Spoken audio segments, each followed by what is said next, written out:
In 1927, Congress called upon our nation to display the American flag in all government buildings.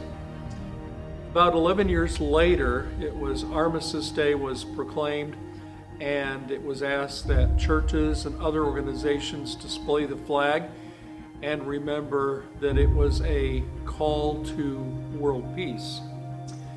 Then in 1954, Congress and President Eisenhower changed Armistice Day to Veterans Day. Veterans Day was a day called upon to remember the veterans, those who have served our country.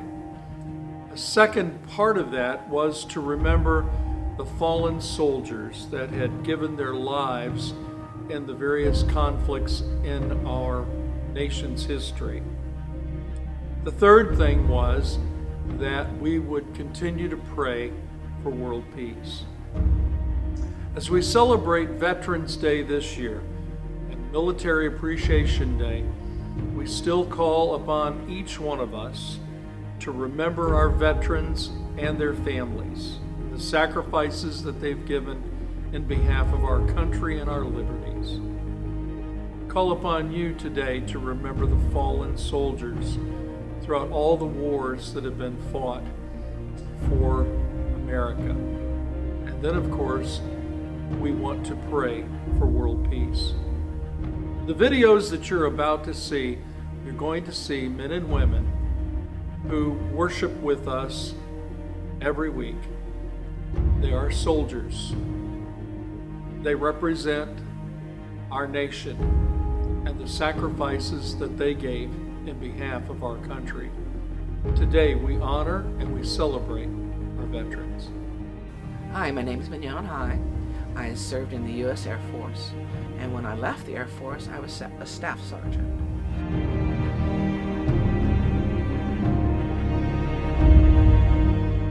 God had something to do with that, keeping me safe, choosing the career field I was in, because when I went in, it wasn't the career that I ended up with. And I'm so glad that He showed me the path that I needed to be on, and that was helping people. And helping people in my capacity was being a paramedic. So I saw a lot of things. I got to deliver a baby. In the 4 years that I was in, I can say that the military was really good to me, even though there was less women there in the 1980s. I was also the first paramedic here in Berkeley County, female. And I stayed at the fire department, which my husband didn't like too much because there was several men compared to my one female. But I was there for a greater reason, and that reason was to help people. And the people I met were not in their best days, shall we say, when I met them. But after the fact, all said and done, most of the people that I did come to see, I was able to help. And the Lord gave me that. The Lord gave me that. And as I gotten older, I realized now how much He really was in my life. Amen. I'm James Lupton. I was in the Army from 1965 to 1968.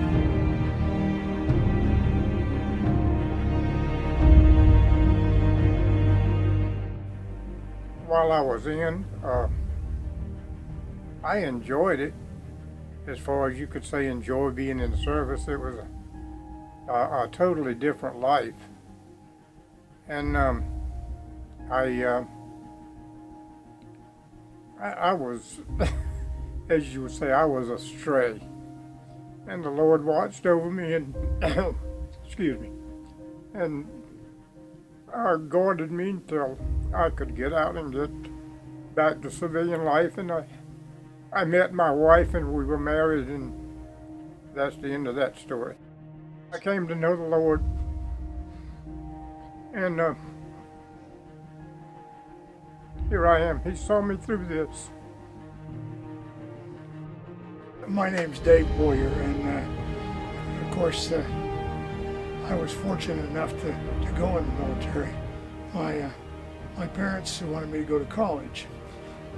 My sister went to college, and the last thing I wanted was to go back to school. So I joined the military right when they launched the first nuclear submarine.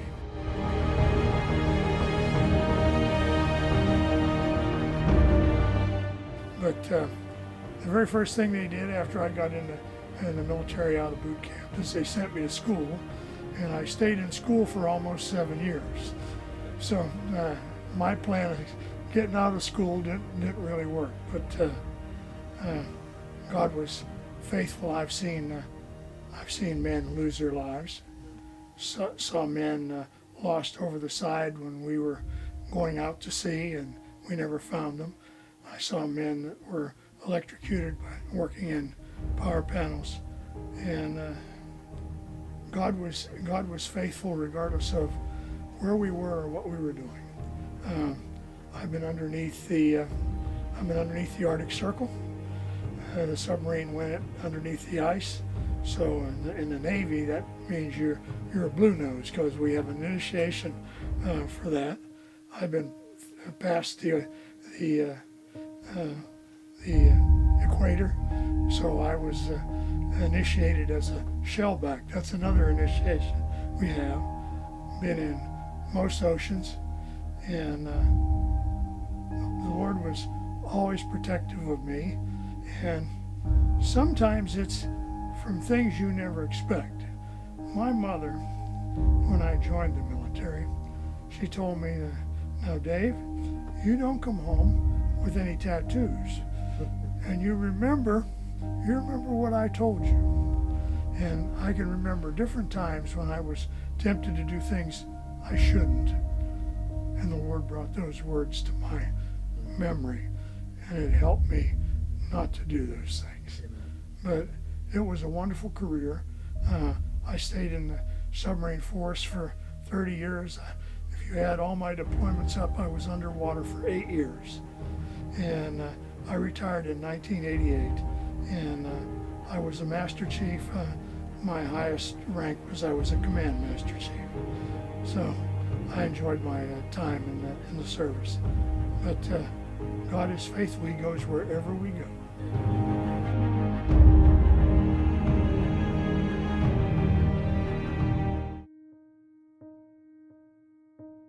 Several years ago, Steve Fuller, a member of our church, also a veteran, read this reading on our Military Appreciation Day. And it stuck with me so vividly throughout the years. And the truth of this reading is still viable today. It goes like this. It is the veteran, not the preacher, who has given us freedom of religion. It is the veteran, not the reporter, who has given us freedom of the press. It is the veteran, not the poet, who has given us the freedom of speech. It is the veteran, not the campus organizer, who has given us freedom to assemble. It is the veteran, not the lawyer, who has given us the right to a fair trial. It is the veteran, and not the politician, who has given us the right to vote. It is the veteran who salutes the flag. It is the veteran who serves under the flag, to be buried under the flag, so that the protester can burn the flag. Today we honor those that have served our country, and they serve the representation of our country throughout the world under the flag of the United States of America and to the republic for which it stands. God bless all of our veterans on this Veterans Day who have taken the stand and the pledge of the U.S. flag.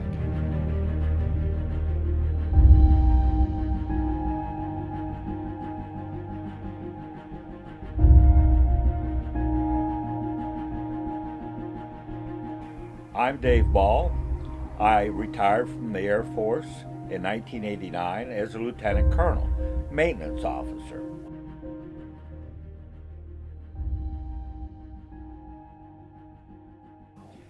God actually started influencing my military career before I ever joined the Air Force. I grew up in an aviation family. My father was an aircraft mechanic for Donald Douglas. And I soloed when I was 16. So I, to avoid the draft, went and joined the Air Force to become a pilot. However, God had another calling for me. I messed up on a physical, on a spot check, and was given the choice of being an aircraft maintenance officer or a security police officer. So I said, well, I've grown up fixing airplanes with my dad, so I'll do the aircraft maintenance. That was a blessing.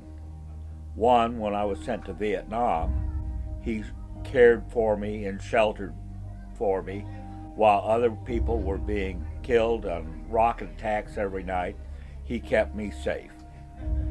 God also gave me the opportunity to make super bonds with many special people whom I still keep in contact with today. And God is no doubt been a big influence in my military career. I was 19 years old in Kodiak, Alaska, when I joined the Marine Corps.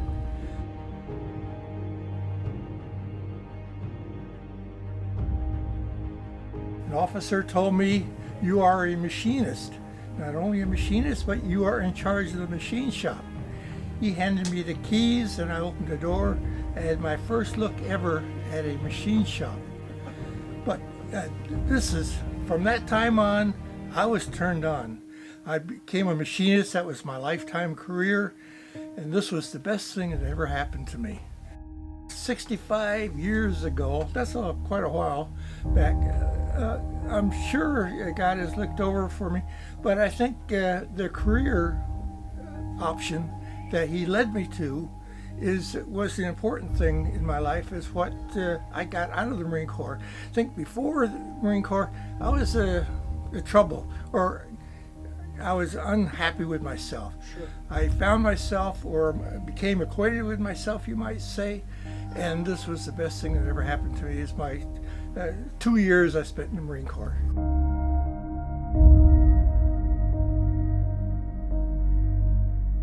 I'm Lewis Humphreys. I spent 28 years in the Air Force, retiring in 1988 as a Chief Master Sergeant, an E9 for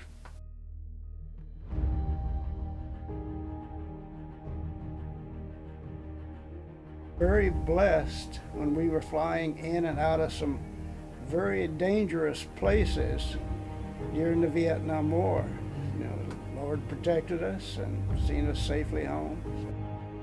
We were in for 28 years. We only moved 5 times.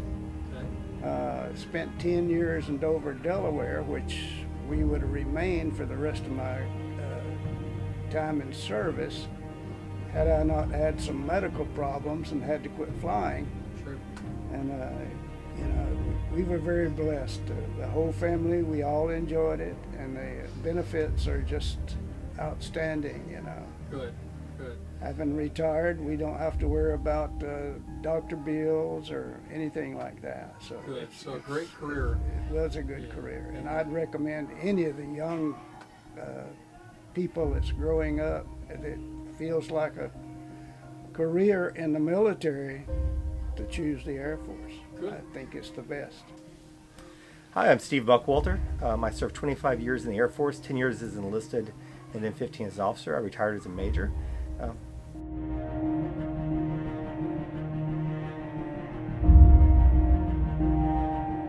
God watched over me when I didn't watch over myself. Within 2 weeks of my first assignment, I missed my ride to a shop party, and everyone in that truck was killed. My roommate, my supervisor, and my sponsor were all killed. 2 of them had young children. But God watched over me, and time again, things where I probably wasn't watching over myself, God watched over me. I went to Turkey, and I looked for I lost my dream assignment, and I was fairly crushed, but I found the love of my life and ended up being married to Patty for 30 years now. Where my mother watched over and prayed for us so much. Germany, Belgium, back to the States, it was just he guided us through. We always found a new church home everywhere. We moved about every 2.5 years, but we always found a new church home everywhere we went.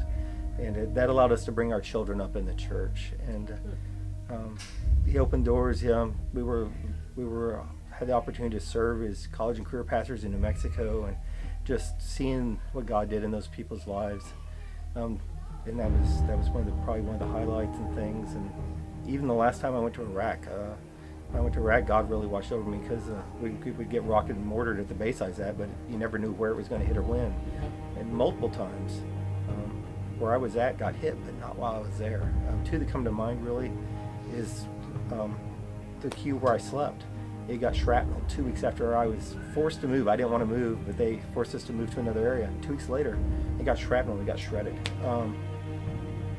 Within a week or two of leaving, the place I was standing got hit by a rocket 5 minutes after I walked away. And I was standing there talking with some guys, and I would have been there had I not just someone that said, "Hey, let's go here," and I went. And I wasn't watching for myself. I believe God watched over me. I've always felt that God protected, because I don't know what He has planned, but I still believe He has plans for us. I just don't know what they are, but He's guided them, watched over us the whole way, and I believe He's going to keep doing that.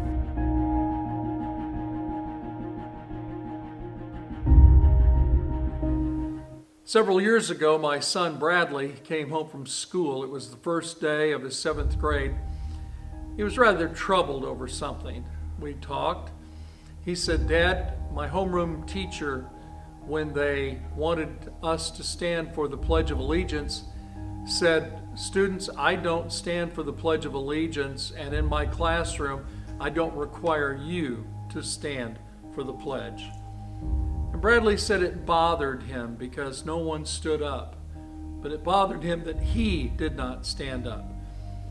And so I began to talk to my son, and I said, "Son, you do know that we attend a church where there are men and women who have served in the United States military force." I said, "They've been in war. They've come home, and it's all because of that flag." I said, "There are many people at our church that at any given moment, if the president or Congress says that they have to go somewhere in the world to represent that flag, they would go in that moment."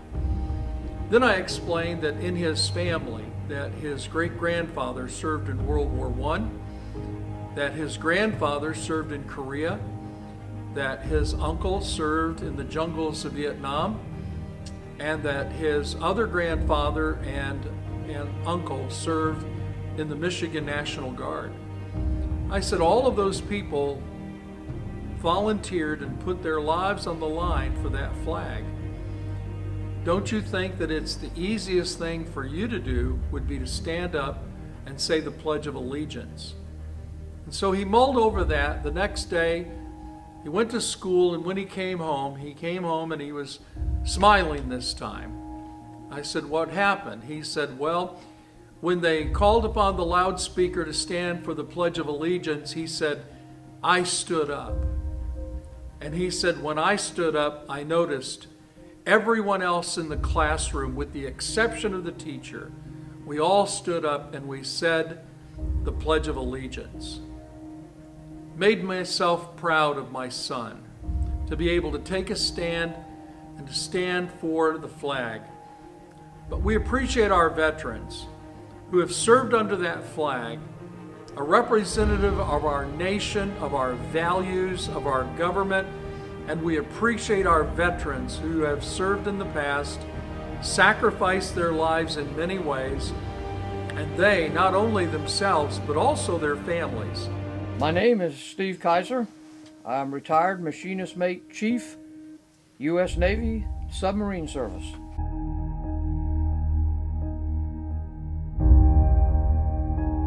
I'm retired on disability. I had a bad accident, and so I retired on disability. The times that God watched over me and watched over my family was the entire time I was in service. My very first trip on a submarine, or cruise on a submarine, we got into a very bad storm where we could have lost the submarine. It was a very serious thing, and we actually went underwater with a 24-inch hatch open, And God was able, with the help of these men knowing what they were doing, we got it back on the surface and things were okay. And even more than that, the entire time that I was gone, God watched over my family. Our families are so important to every military man and woman. They keep us, our thoughts, they keep the home front going, they keep our homes going, and it just makes it easier that we can, put our minds on our job, knowing that our family is at home, being watched over by God, and while they're watching over all of our affairs. So God was very good to me, and still is. Good.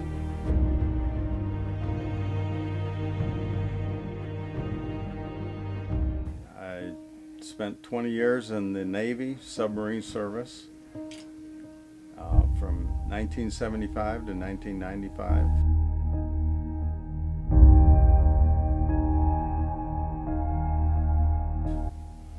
I was on fast attack submarines. I retired at the rank of senior chief. I was up for master chief, and we had the base realignment closure, and I decided to retire and chose family over extending my career past the 20-year mark. God has been good to me in that He's always provided Christians in my life when I joined the service. I was reminded of two close friends that were Christians, and I was able to learn more about God while I was in service.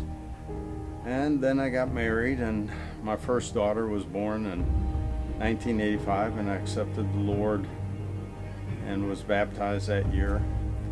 And it was right before, or right after her birth, I should say, but right before I made chief. And I feel like, me turning my life over to God, God did things for me. And, my submarine was, it was very, tough. It was gone for long periods of time, up to 6 months away.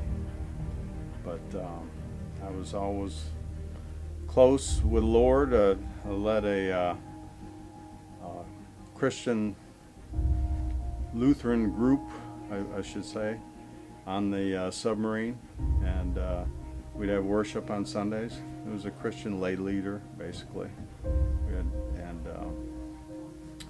So he changed my life in many good ways, and by me doing that, I think that I was able to affect a lot of people that, still to this day call me. And, I appreciate everything that he's done for me.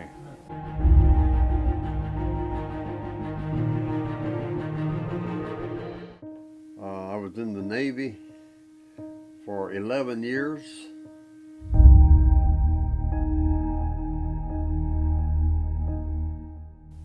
Got discharged and joined the Department of the Navy at Pomflant and did a total of 35 years in the Navy. And God has blessed me. Loaded us on a troop train and sent us to San Diego, California. Went through boot camp. Immediately was assigned to the USS Iowa. I got 30 days leave, and I'd been home 15 days when I received the telegram. Report to Long Beach, California immediately. And they had a plane ticket in the telegram, and I got a ride to Tyler, Texas, and caught the plane and went to Long Beach and went aboard the Iowa. One thing that God helped me with, we were firing on a mountain number 19. We didn't pronounce the name of the mountains, we numbered them. And a storm came up, terrible storm came up. We ceased fire and went back out to sea. I had a roving forecastle watch, and water was coming over the front of the ship, 60-foot waves. I found a telephone, called the bridge, and said request permission to secure the forecastle watch. Lieutenant J.G. had the bridge. He said, negative, as you were. So, probably 15 minutes, a wave came over and washed me overboard. And the policy is when a man goes overboard, the captain commands a full left rudder, full speed ahead. And that big battleship kind of swung all the way around like that, and the water was like glass. I hit the water feet first. I had on the Mae West life jacket. I came back to surface.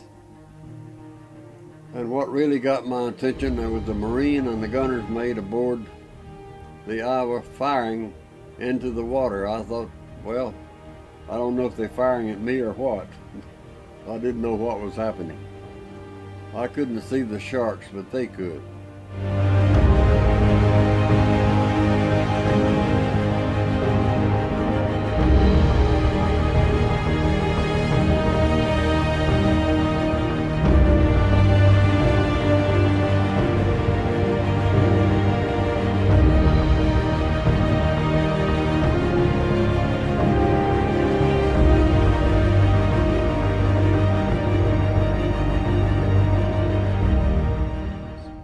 So today on Veterans Day, we stand up and we salute you and we say thank you for your service to our country.